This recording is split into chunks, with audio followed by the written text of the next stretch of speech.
Astros for a little bit, but we're talking absolutely all the playoff baseball that you want to talk about. So, anyway, Chris, go ahead. Take it away. What you got, man? Hey man, what's going on? So yeah, man. I mean, like I know for a lot of us here in the city of Houston, it's kind of we've had to figure out what to do with our time. We're not used to having all this extra time in October. I know, but for us, we've been kind of filling it up with just a metric shit ton of fall ball. So yeah, man. Barber, it's good to have you on board for the night show. Why don't you give us a little bit background about your teams and I know fans, it's okay. We are civil here. We do have a Yankees fan on board with us, but hey, like at least he's not a Dodgers fan. So there you go. I think that's kind of how usually it is to be a Yankee fan, as most people say, at least he's not a Dodger fan. I'll say this. Michael and I have been really good friends for, I don't know, 25 years, something like that. Yeah, or longer. So it's funny because people see us in public because him and I have been to, countless games. I don't know how many Yankee Astros games we've been to, playoff games, regular season games, and people will see us together and be like, how are you guys not fighting each other right now? So we've actually always been really civil together about our sports. I just appreciate the game. So like him and I, we were at the 2019 game. We were at game 6 when the Astros beat the Yankees. We were like right near third base. And I got to tell you, like, I was the only Yankee fan in that area. There's one kid. You remember the one kid? There's like one kid close to us that was wearing a Yankee jersey. And like after like DJ LeMahieu hit the home run to tie it in the ninth, they went to high five him and he looked at me. He's like, do not talk to me, because that crowd was so hostile, which I actually love.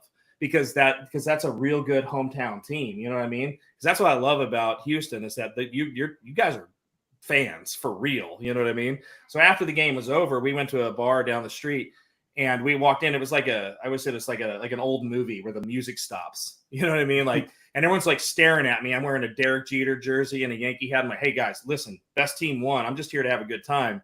And everybody just like was like, cool, let's have a drink. So yeah, and this guy got more shots than anybody else in the bar. Too many shots. So listen, man, I'm a baseball fan my whole life. I mean, my wife knows I watch every game. Like I watch so much baseball. I've been a Yankee fan ever since I can remember being a fan of anything. But I love baseball. So I've always like, this is the thing coming from a Yankee fan, because I know this is not a popular take from Yankee fans too but I've always respected the Astros organization, because like what I've said, even after all the stuff that went down, like the fact that you guys were still top dog afterwards means that you were still a great team. So that's what I've always said. It's like, if they fell off the edge of the earth and weren't good anymore, then I know that there was something legitimately about that. But as we've all discovered, there was a bunch of teams doing a bunch of shady stuff back then. You're all the ones that just got published, is the way I look at it. So anyway, here to talk baseball. I'm a fan of the game. I'm a friendly fan, but I love the Yankees, but I also love baseball more. I like it. Yeah, man. Like I said, good to have you on board for the night. A special guest. In case you guys are wondering, PK is out on God's mission. I really don't know where he's at, but he's not here tonight. So we'll go ahead and talk him up. I'm pretty sure he's fighting dragons and, saving, people stuck in castles and stuff. Yeah, man. So hasn't really been a lot of news out of Astros town. Everything that I've been seeing is just like, I get it, but like a lot of people that I'm seeing like on Facebook, everyone's trying to put together how do we fix this lineup for next year? And I just think sometimes you just got to let stuff marinate. It is what it is. The season that we had in 2024, it was up, it was down, it was left, it was right. We had injuries. We had guys that we thought were going to come back from injury, never came back. We had guys that somehow slept wrong, had a neck injury, which led to Tommy John. So it's just been one of those years. I get it. I'm with you guys. I'm looking forward to when the season ends so we can get into, here's our batch of free agents. Now we can play, couch GM to go ahead and try to figure out who to sign, who not to sign, who to let go. But like some of these lineups I'm seeing, I'm just like, man, like I don't think some of these people understand how front offices and budgets work. I think there was one lineup I saw that had us signing Tyler O'Neill, which I'm like, whatever. I mean, Okay. that's doable.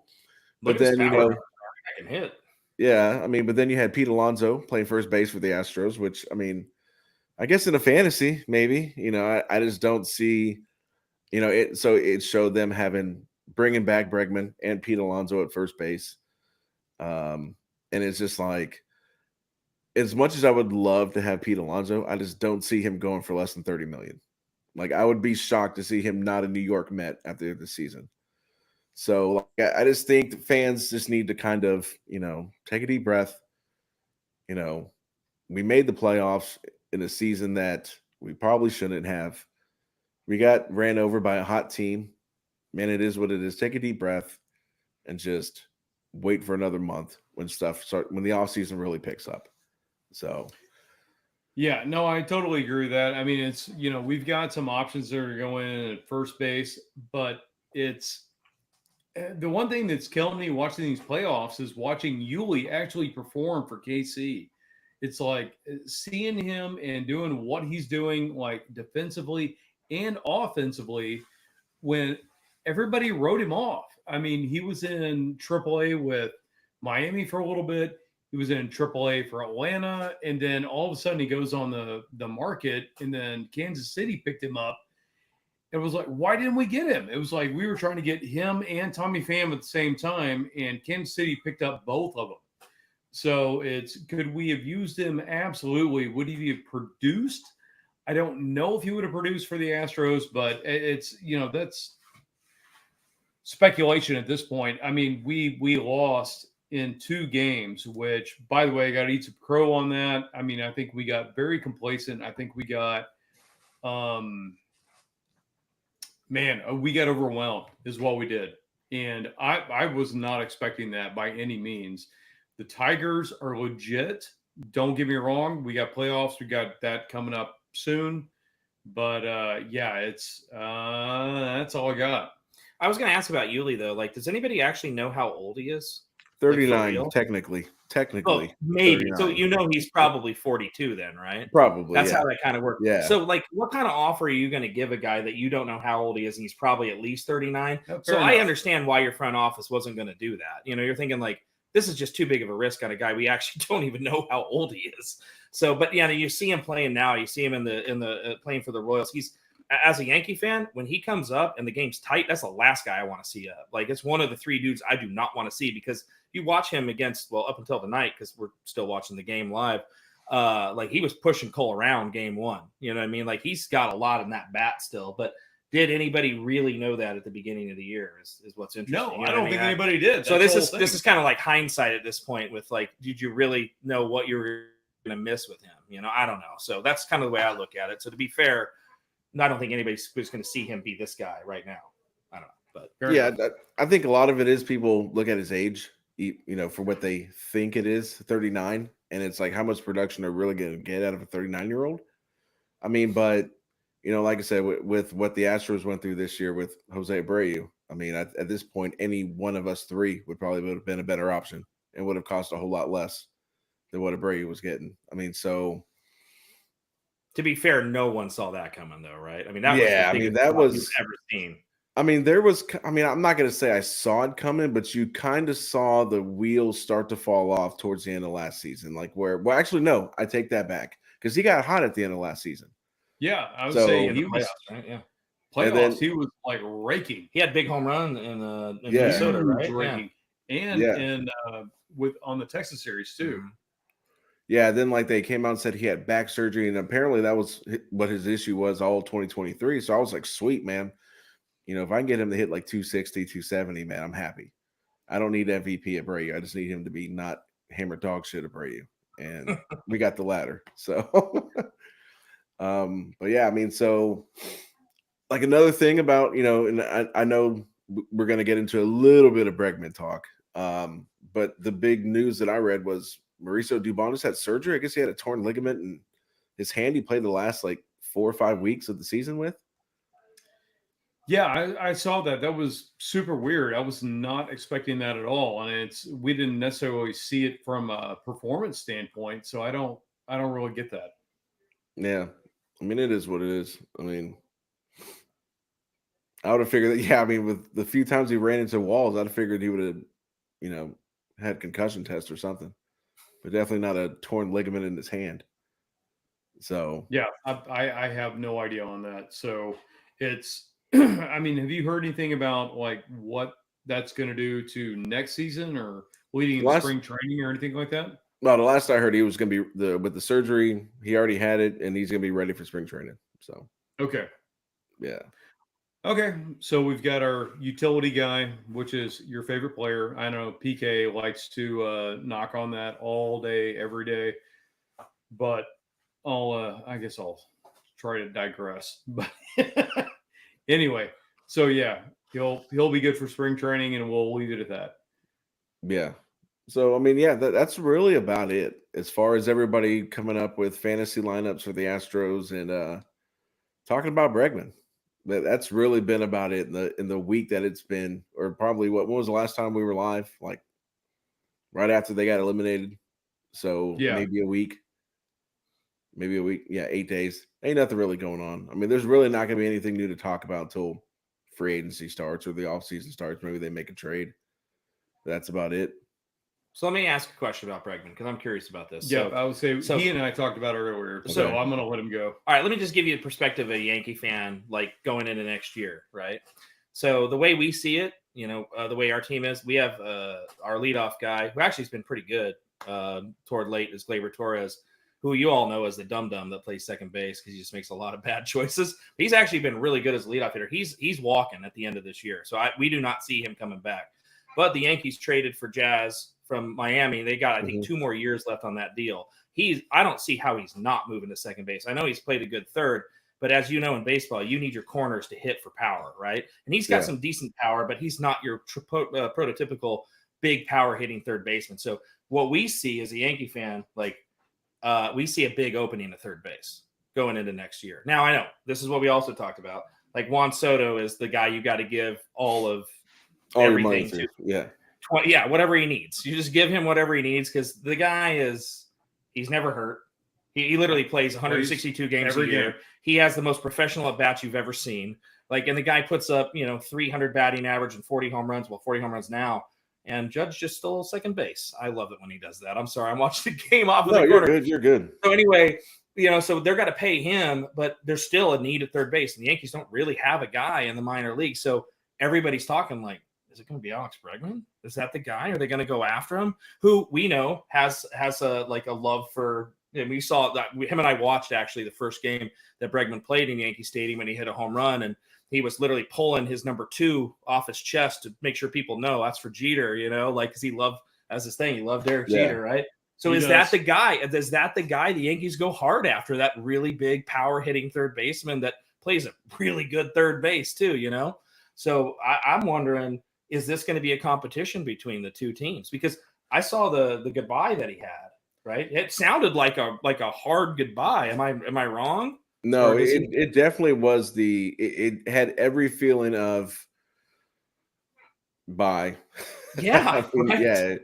I love you guys, but I'm going somewhere else. Yeah. I mean, as far as Yankees and that, I do enjoy bringing in other fan bases because, yes, I could talk about Astros and I'm blue in the face, but I enjoy talking to other teams as well. I agree. The first thing that Yankees got to do right off the bat, they got to get Soto done, taken care of. Because the last thing you want to do is watch him go walk over to LA. It's the Mets. It's the Mets that we're scared of. That's what we're terrified of, is him going to the Mets. Yeah, I mean, because they just dealt a lot of money last year, trying to just retool, and then come to find out they're going to be in the NLCS. So they might be in the World Series the way they're playing. Yeah, and also Soto wants to be in New York, and also their owner ain't shy about spending. No. Yeah, So, you know what I mean? Totally. Yeah. I mean, as far as Bregman to the Yankees, I mean, it makes sense if I'm a Yankee fan, it makes total sense. I mean, he's definitely, in my opinion, the best defensive third baseman in the league. So, and then offensively, he gives you enough offense to where, he's no slouch at the plate. And then not to mention the guy's got a buku amount of freaking playoff experience. So, if I'm the front office of the Yankees, I'm absolutely kicking the tires. I'm bringing in someone like Alex Bregman. You've got the money, of course. You got the money, regardless if you give Soto the money that it takes to keep him. You still have the money. I mean, so why not? Now, from an Astros perspective, I think if I'm going to put my money on anybody, I think it's probably going to be Arizona. That probably has the inside track. I just don't see the Astros going about 5 or 6 years. I just don't see it. You know, they didn't do it with Correa. They didn't do it. I mean, Springer was pretty much a mutual leave. But I just don't see. I mean, Bregman's going to want Machado money. That's pretty much what's been out since day one. And I don't think we're Well, going to I'm give hoping him. he wants Chapman money. No, he's not going to want Chapman money. No, it's going to be Machado money. And I just don't think. I think they're going to put all their eggs in the basket of Bryce Matthews playing third base. Maybe at some point during the season, maybe they bring somebody to kind of bridge the first couple of months. I mean, don't get me wrong. I would love to be proved wrong, and before you know it, Bregman stays an Astro. I just don't. It's incredibly tough because then you got to take care of Tucker next year or the following year, and then you've got Fromber you got to take care of. I mean, so it's just bam, bam, bam. I mean, it's kind of like, you know, you have to take care of them, but because you don't have anybody in the minor leagues that can replace them. I mean, you've got one guy in the top 100 prospects right now, and that's Jacob Melton, and he's 86. So, yeah, I mean, I just don't. I mean, if it's gonna boil down to years, I just don't see the Astros going long term. If you're gonna give 10 years, you give 10 years to Tucker. Sorry. Let me ask you a question. So I don't know your farm system. So you've sucks. got a kid ready to play third, is what you're saying, right? maybe ready is a. I mean, they think he's ready. In my opinion, so they drafted him last year, and he's been on a fast track throughout the minors. Like they called him up to AAA. I think AAA had like 10 or 11 games left in the season. Now their AAA team went out and won the AAA championship, which is super fun and dandy. I mean, kid can rake. Yeah, I just don't think in my opinion, it's not like you're seeing Correa come up. You know, it's not like you're seeing Bryce Harper come up. You know what I'm saying? You know, it's one of those things where, like, I think the more at-bats he gets in AAA, the better it'll be for him.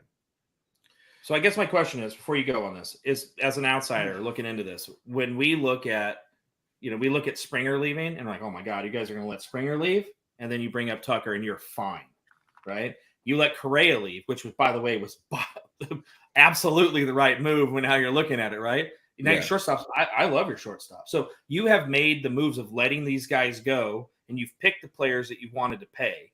You know, like you're paying the stars that you wanted to have, right? And you've let the other guy, you rolled the dice on the guys you let go, right? And you've been right so far. So is the organization thinking the same thing? If we let Bregman go, because we really can't put that much money in him, because we need to pay like Fromber, we need to pay all these other guys, right?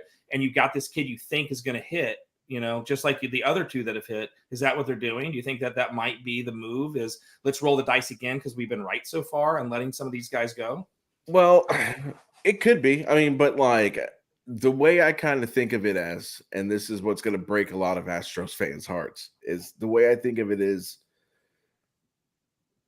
Alex Bregman the difference between winning a World Series or just getting you back in the playoffs, right? Because we looked at the way this team looked in the playoffs this past season, right? So, and you had Alex Bregman. You know, it's not like you got bounced game 7 of the ALCS or game 7 of the World Series, right? And you're just looking, you retain Bregman and you add that last piece. So, I mean, you have Bregman. I mean, it's the way I see it, you have so many holes in this lineup. You know, you need an everyday first baseman. You have 2 outfield positions that would be backup outfielders, if not AAA depth on any other team, right? I mean, so you have holes in your bullpen as well. So, I mean, if they feel that Bryce Matthews is going to be ready, because that'll be the guy who probably takes over at third. I mean, because he played third base for those 11, 12 games he played in AAA. I mean, I agree and I disagree at the same time. It's like, Bryce Matthews definitely can play third base, but can he play at a major league level? We have no idea.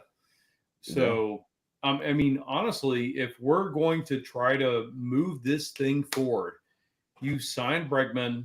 I don't care what it takes. You sign him. Then you figure out Tucker. Figure him out. And I'm sorry, Fromber, we've got an entire pitching staff that is about to come off the IL that can come in there ahead of him. So I'm not worried about Fromber. I'm worried about Tucker. I'm worried about Bregman. And if you can keep these guys in there, that's the way you need to go. Not like trying to figure out all these pitchers, all these guys in AAA, all that stuff that we've been talking about. And don't get me wrong, I know you keep in touch with all the AAA and minor league guys. So do I, but man, I don't want to let these two guys go. We gotta keep them because anything else on the free agent list right now is garbage. It's No, I agree. bad. I mean, there's a massive drop off after Bregman. It's like Bregman and then a depth third baseman after that. Yeah, like at best. So, and again, too, I mean, if they're super duper high on Bryce Matthews, which him and God, I just said his name, Jacob Melton. Those were the two untouchable guys that they had at the trade deadline. So apparently they're very high on them. So, I mean, you may look at adding just a depth guy to get you through a couple months, and then before you hand the reins over to Bryce Matthews, or they may just say, "Fuck it, Bryce Matthews. Hey, welcome to spring training. By the way, you are a starting third baseman." Kind of like they did to Jeremy Pena. Well, but we saw how that went when we had. Well, it went fantastic because he won the Whitcomb over there and he was ALCS kicking the ball MVP. around. Yeah, I mean, who knows? I just think it's still super duper early. I mean, as far as Bregman, I just see a lot more holes than third base. I mean, don't get me wrong. You're not going to be able to if you let Bregman walk, regardless if it's Bryce Matthews, regardless if it's I don't know. I don't even know a third baseman you could trade for right now. You're not going to replace Bregman. There are none. There is no replacement. So, I mean, you're going to have to kind of like, I don't even know. I mean, we'll see. I mean, but I just feel like if it's going to boil down to how many years, I just don't see the Astros giving them any more than 6. Because that's how they operate. I mean, they're already in the second tier of the luxury tax.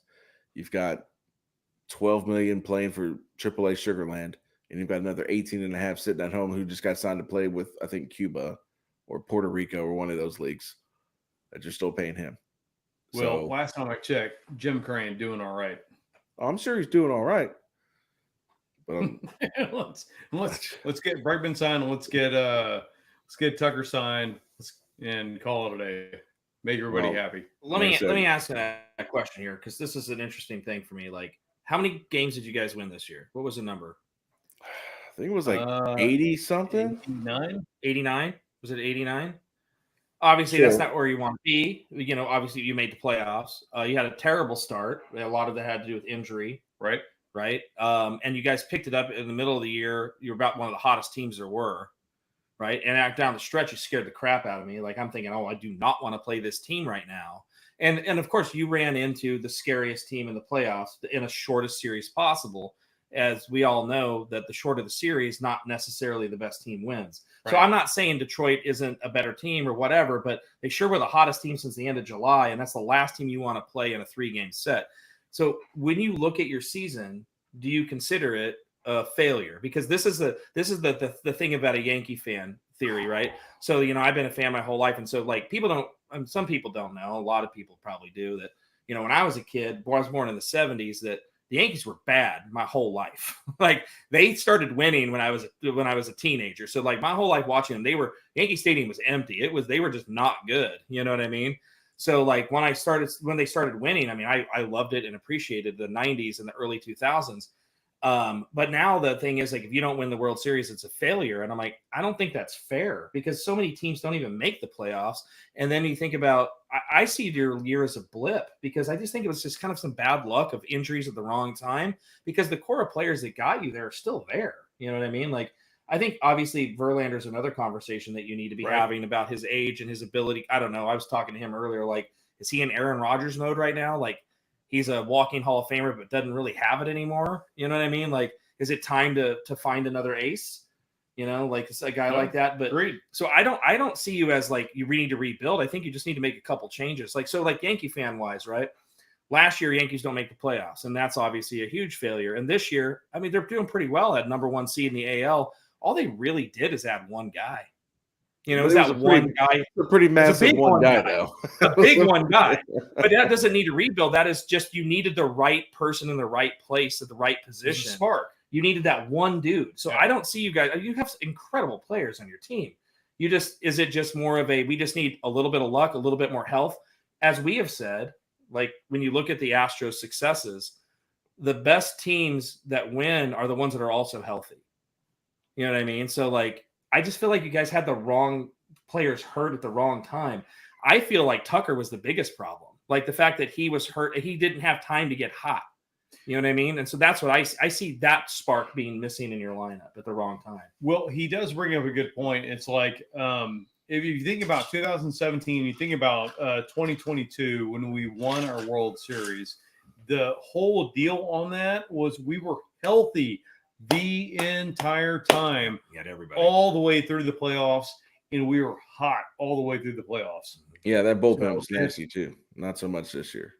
You got to have those three things. You got to be good, healthy, and hot, right? Good, healthy, and hot. That's right. That's how we like it all. Good, healthy, and hot, right?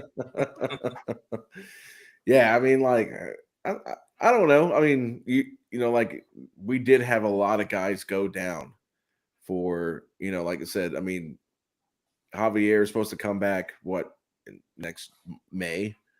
We've got an entire pitching staff. Like, yeah, I mean, but what I'm saying is like the pitchers, like, you know, Javier is not going to be back till May.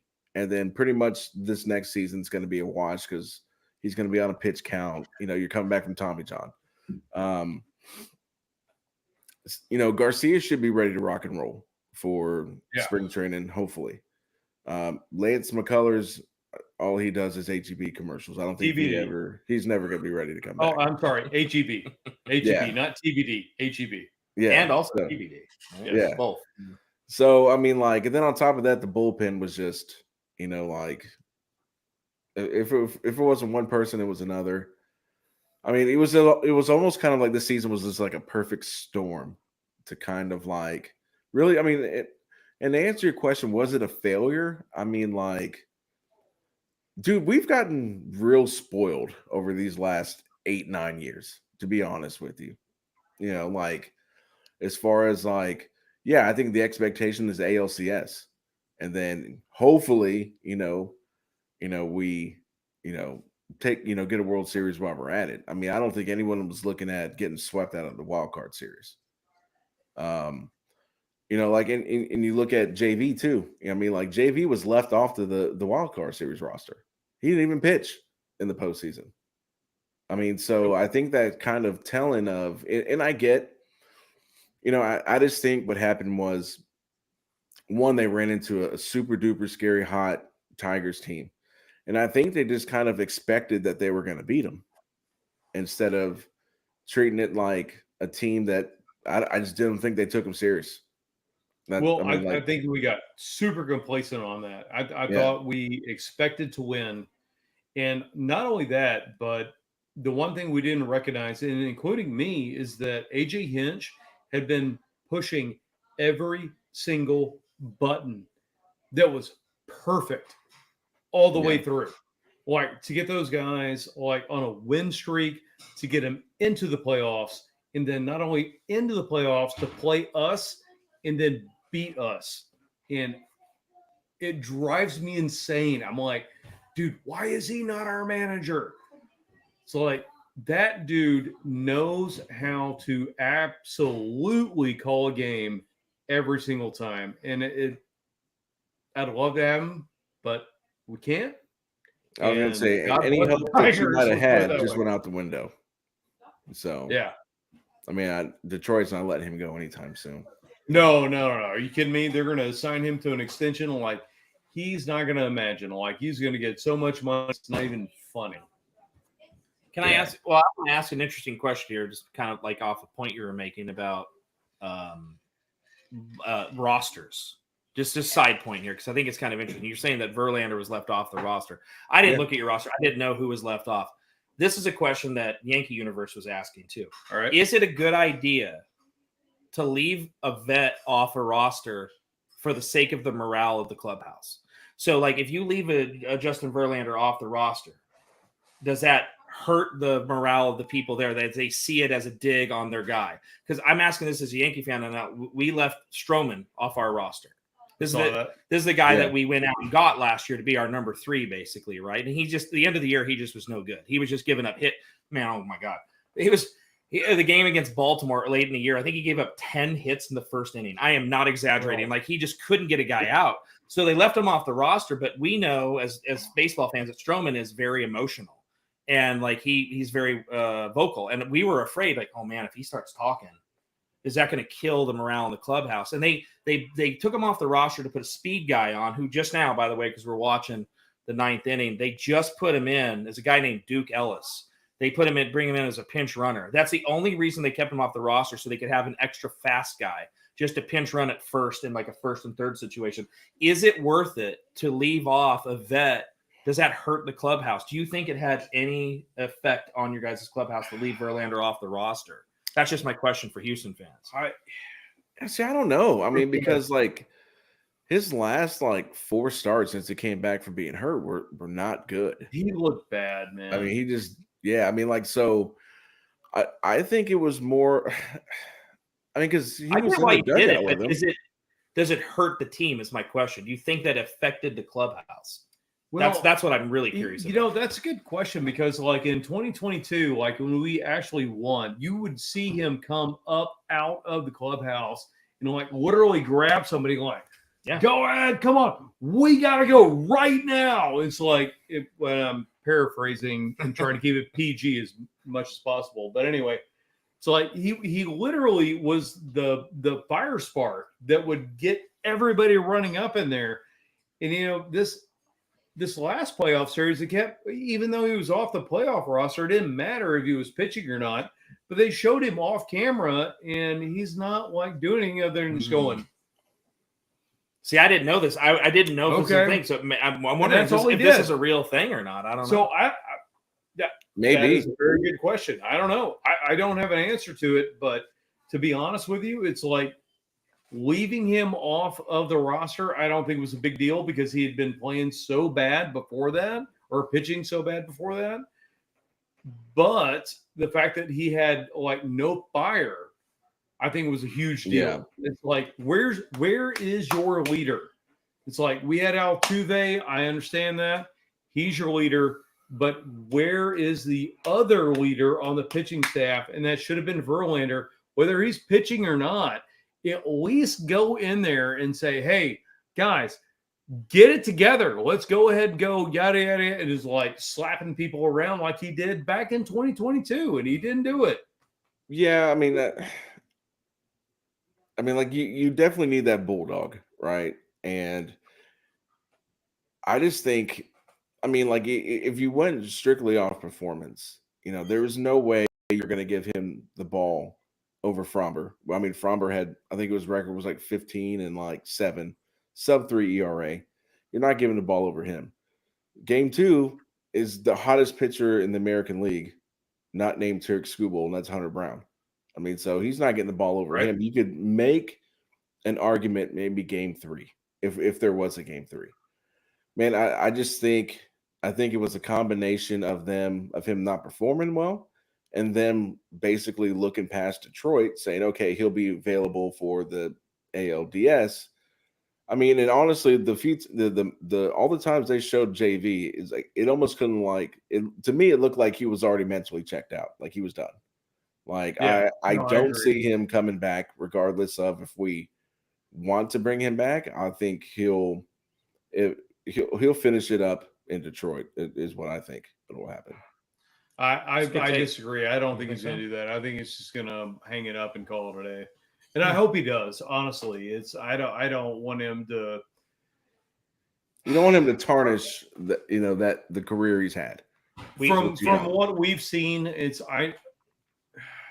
much as I hate to say this, I don't want to see him pitch for us, and I don't want to see him pitch for Detroit.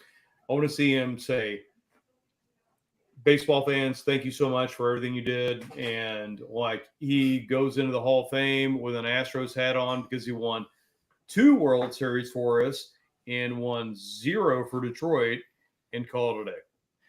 It's like we talked about, or him and I had this conversation earlier. You don't want to see your heroes go out, with a sputter. Like we're talking about like Michael Jordan finishing his career with the Wizards was kind of awful, or Olajuwon. You don't want to see your heroes do that. Like as a Yankee fan, we were talking about this earlier. Like I saw Mariano Rivera walk off the mound as still the best closer in baseball, and I wanted more out of him, but I saw why he did it because he wanted to leave at the top of his game. And so I know that JV's not at that point in his career, but you don't want to see it get worse.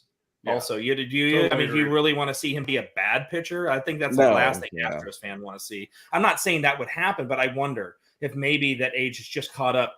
As we talked about, there's only so many bullets in that gun. You know what I mean? Like it just seems like his arm, it might be over. How old is he?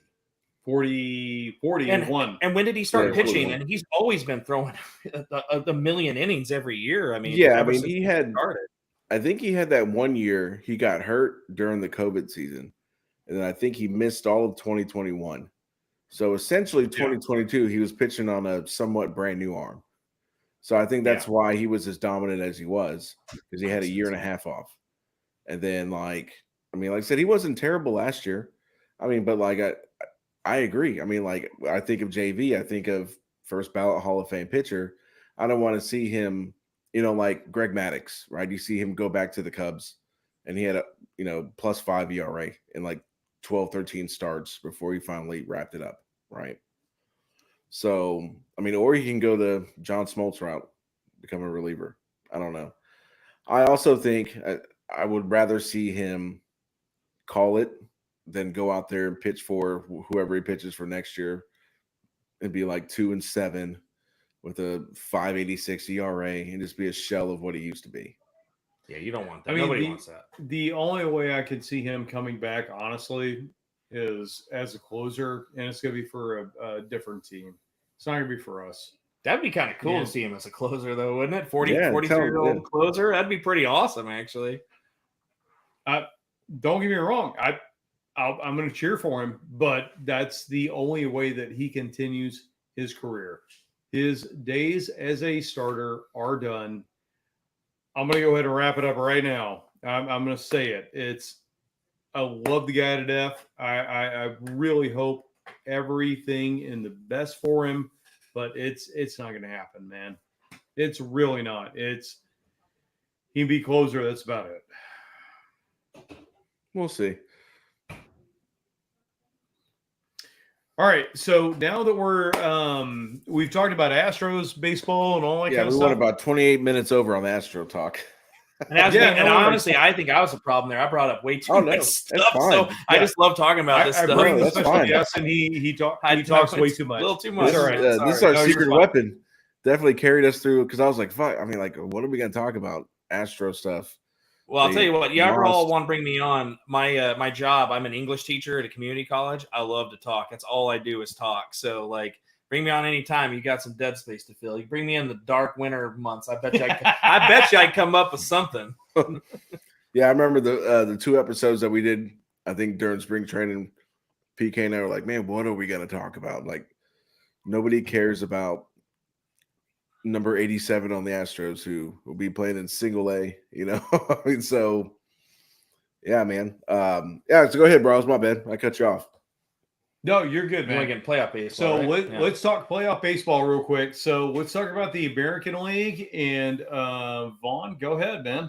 Well, actually, right now we're in the 9th inning of the Yankees KC game. We got 1 out in the bottom of the 9th, and I'm sweating bullets trying to figure out how to watch this game and talk to you guys because I so badly want to make the ALCS because to be honest with you, as a Yankee fan, all we've ever feared in the last God knows how many years is we just don't want to play Houston anymore. We all know it. We can't beat you. We just can't. I mean, yeah, we had the series at the beginning of the year. We were Thanos. And it was awesome. I mean, it was great that we won that, but it doesn't matter. It's just a regular season series because we can't knock you out in the playoffs. So the fact that you're not here, we're like, and we got AL Central teams to play. I'm like, please, for the love of God, make the ALCS because, like I've always said, best of 7 series, the best teams always win. And I'm going to be a little bit cocky here. I think we're the best team in the American League at this point. So, like, I just want to get through this game because, to be honest with you, as a Yankee fan, the last thing we want to see is Game 5, Rodon versus Reagan's, because I think it's over, and the Yankees are going to the ALCS. Nice. Thank you, Houston fans. I've always appreciated you. I'm not trying to rub it in, but boy, am I excited about that because I tell you what I was going to say is the last thing we wanted to see is Reagan's from Texas because he's from Texas University. We talked about, right? Yeah. That guy is nasty. That is a nasty pitcher. The last dude in the world I wanted to see. So I'm so happy that who we're going to be playing. And like, I'm actually a little afraid to play Detroit myself, but I think in a 7-game series, as long as we don't have to play Scooble 3 times, I don't know. But anyway, this team, Kansas City, thinking about the playoffs, what they lose 104, 106 games last year? Did we know? Something definitely over 100. And I think they're a gritty, awesome team, and I think the franchise is heading in the right direction. As KC fans, I think they should be excited because the core of that team, especially Bobby Witt, who is a bulldog player, man, that guy is good. He is a really good player, and they got great pitching. I think they need some bullpen help, but that team is going to be a problem in the future. Dude, KC is going to be amazing going forward, but it's anyway. Go ahead. No, I agree. I think you hit the nail on the head. The American League, the path to the World Series, wide open. Like I even thought that going into, the playoffs. I mean, because the one team that I was like, okay, it's going to come down to the Astros, and it's the way it always works. It's going to come down to the Yankees as well. But the only thing I did think, I was like, I think the Yankees could have added another pitcher. Their starter pitching. I mean, but once so to kind of go back to what we talked about, was this a failure? I think it's more of a letdown because of how wide open the AL was as far as the playoff wise, right? So, just a side note, when you're talking about the Yankees tried to add Flaherty, who the Dodgers got, and they pulled the ripcord at the last second. Because something came through in some of the injury report. There's something they were afraid of. Yeah. Because the Yankees have made mistake after mistake of going after that pitcher. Like case in point, Frankie Montas. They gave up really good dudes for him, and he had a hurt shoulder that they kind of knew about. They were hoping he could get through it, and then he was toast. And they gave up dudes for a guy that never played. So like when they were looking at Flaherty, they're like, we're not doing this again. And now look at him with the Dodgers. I know he just gave up a lot of runs the other day, but he did really well with them when they traded for him. So now we're all looking like, come on, man. That's the guy they were trying to get. They tried to get him hard, and they gave up at the last second. And then they ended up – you're right. They should have got more pitching. But I think they were just so scared to make another mistake. Yeah, I mean, so AL, what is it, ALCS? So Game 5 is what, tomorrow? Is it tomorrow or are they traveling? No, it's going back to Cleveland, so it's in 2 days. Okay, so tomorrow night – yeah, I mean, my thing, I like Cleveland. I mean, I do. I keep forgetting that Bieber's hurt, and so they're doing it without him. It's great to see Cleveland in the playoffs actually scoring runs. I mean, because that's kind of been their Achilles heel the last few times they made it. I just don't think either one of these teams. 20. Do you see that? Before they scored in the first inning, they were 20 innings from scoring a run. Yeah. In my opinion, I just don't think either one of them are better than what the Yankees have. I just don't think they're going to beat the Yankees. So, I mean, I think a really interesting World Series could be Yankees-Padres. If the Padres can close out the Dodgers. I would love to see that. Because the trade was cool, too, because if you look at how many guys the Yankees gave up to get Soto, Michael King. They gave up basically one of their best pitchers, their 8th inning reliever, and their starting catcher, who all are doing great. Yeah. And so like everybody's talking about, I can't believe how good Higasioka's doing. I can't believe like Michael King is. I'm like, yeah, we gave them up for a 1-year rental on Soto because he was that important to our team. So I think both franchises got what they wanted, but it sure would be cool to see them play each other. To be honest, I think the Padres would kill us because I don't know. There's something about that team that I'm terrified of. They've got all the mojo in the world and everything's clicking over there. But again, they've got to win one game against the Dodgers, and they got the albatross on their team of Shohei Ohtani. And if that guy gets hot, I mean, he can beat anybody. So we'll see. I'm actually really excited to see that game. Yeah. And so far, I mean, that's the game that I've pretty much – that series I've actually watched every single game of because it's been that entertaining. Mainly because I wanted to watch the Yankees, mainly because my cousin is a Yankees fan. So, he reached out to me when the Tigers knocked off the Astros. So, but I just think that every time they play, it's usually, I think we're at baseball practice or something comes up. But the San Diego LA series, that's coming on after we're already home. We're settled in. So then, of course, like, Benjamin's like, oh, man, Shohei Ohtani, I want to watch him. So I'll let him stay up a little bit and watch it. But that series has been fantastic. I'm surprised nobody's gotten stabbed in either one of those stadiums. Right. That's what I'm surprised. And that's one of the things we've been talking about. It's like how bad actually Dodger fans are. It's like, good Lord. Have you seen all this on the internet? My God. Whew. We were talking today. It seems like almost like you have. I don't know. I hate to say this because it's like I know that not every Dodger fan is like that, and it's like not every Yankee fan is a jerk. No, I get it. But what you see is so nasty. And so when you look at all the videos of like what was going on in the stands in that first game, there was so much more going on than we saw on the field, and I'm like, and they looked like they were excited about like all the things. I'm like, what are you guys doing? Like, I don't know. And being in Arizona, him and I were in Arizona for a long time, and we would stop going to the Diamondback Dodger games because it just got too rowdy, man. I saw my tickets. It just was not worth it. It's just like people looking for a problem, and it always seemed to be Dodger games. Now, I will say, going into the playoffs last year, I was at the Diamondbacks NLCS Game 4 against the Phillies. It was kind of similar.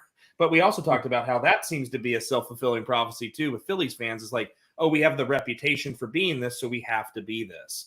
Yeah. But it's gross, and I'm glad that we haven't seen anything else since then, like since that first game. But boy, I'll tell you, if we're gonna see something, it's gonna be tomorrow, right? Oh yeah, Game 5 in LA. If something's gonna happen, it's gonna happen tomorrow. So hopefully, it's just good, clean baseball. But history tells us it probably won't be. I want to see baseball. I don't want to see this garbage. I mean, honestly, because either way, whatever team wins, they're facing a really hot Mets team. So, like, you want to talk about a team that's hot? The Mets are like, because I had the Phillies beating them in 3. I had them sweeping them. Like I thought the Phillies were more a complete team. Mets came in. Curse of the first round bye. This is what we and I talked about up until just now. Every first round bye since the new format has gone 0-6. Nobody has won. Destroyed. Yeah, everybody lost. So that's why everybody's looking at last year. They're like, how did the Diamondbacks and the Rangers make it? And then you start looking this year of all those top seeds start falling. And so the Yankees are the first one to actually push through from a top seed. And they got all they wanted from KC. So now we're going to see if that's going to continue on with the Dodgers and the Guardians tomorrow.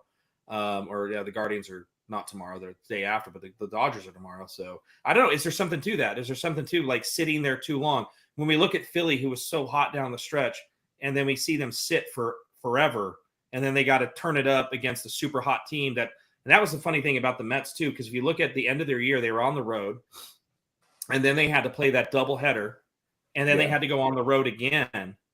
They hadn't been home in 2 weeks, and they were just fighting for it on the road, like tooth and nail, and then they ran into the Phillies, who were just rested and maybe a little too rested. So you wonder if there's something to that, Yeah, I mean, not to mention the Phillies slumped offensively. Like I think they hit like 113 in that entire series. Yeah, I mean, like maybe it's better to be a team playing throughout the wild card because you're staying in the routine, you're staying loose or whatever. I mean, I don't know. I know it didn't work out for the Astros. I'll tell you that much. I don't know. There is no reason or rhyme for any of this. That's the one thing that I've seen in watching baseball in my 45 years being alive. So I will tell you this: there is there's a very good job of recently being in the wild card position because you go in hot, even if you didn't have a good win loss record, in knocking out the people in front of you. So, I mean, we're going to see what this actually leads up to. But I mean, I don't know. Is it going to be the Yankees? Is it going to be the Padres? Is it going to be who's it going to be?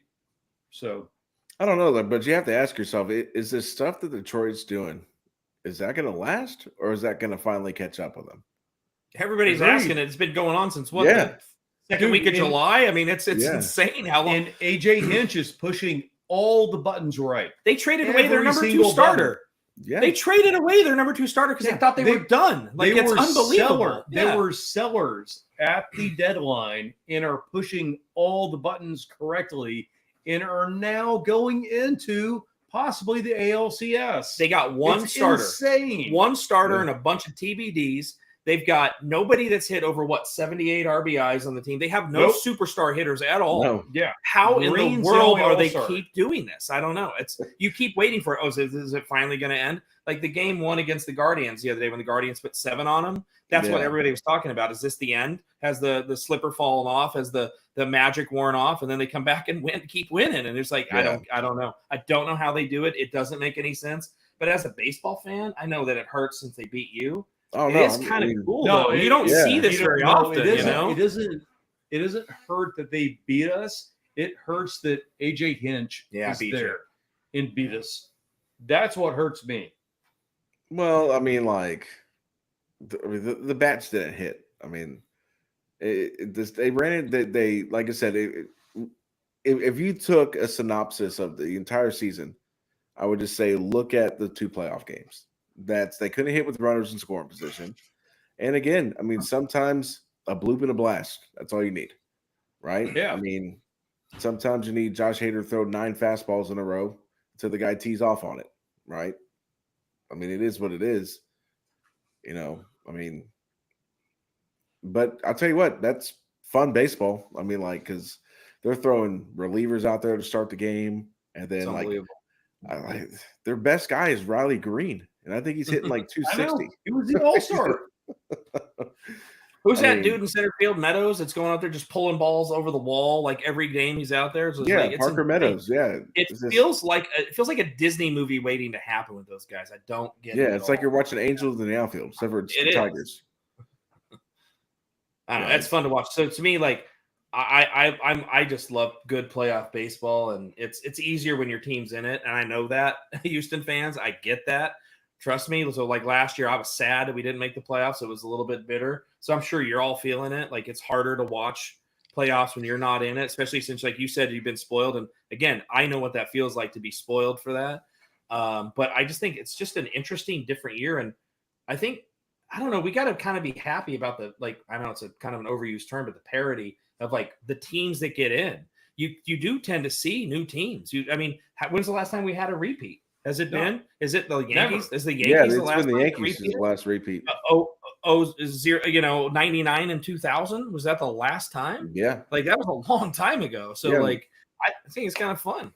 Yeah, I mean and again for me, it's like, yeah, it sucks the Astros are out. I mean, but like, man, it's nice to watch stress-free playoff baseball. Like if you really think about it, because like I would sit there and like my wife was like, why do you watch this if you get so stressed out? I'm like, you don't understand. So it's nice to just sit there and watch and just be like, oh man, something's fantastic happened. Oh wait, that guy just gave up a 2-run bomb at the bottom of the 8th. I don't have to count the play killing myself. So, it's awesome. Baseball will do that to you. It will. Yeah. So, well, guys, I mean, I think that's going to wrap us up for tonight. I mean, unless there's anything else, I don't really think that there's a lot going on. I mean, outside of the Yankees, congratulations to the Yankees. They're going on to the ALCS. They'll play the winner of Saturday's game between the Guardians and the Tigers. Tomorrow night will be a very interesting game between the Padres and the Dodgers. Whoever wins that will play the Mets in the NLCS. My life decided to bounce out already. And Vaughn, I appreciate you coming up. It was a pleasure having you on board. And anytime, let me know if you're available. We'll have to do especially especially. But then again, we already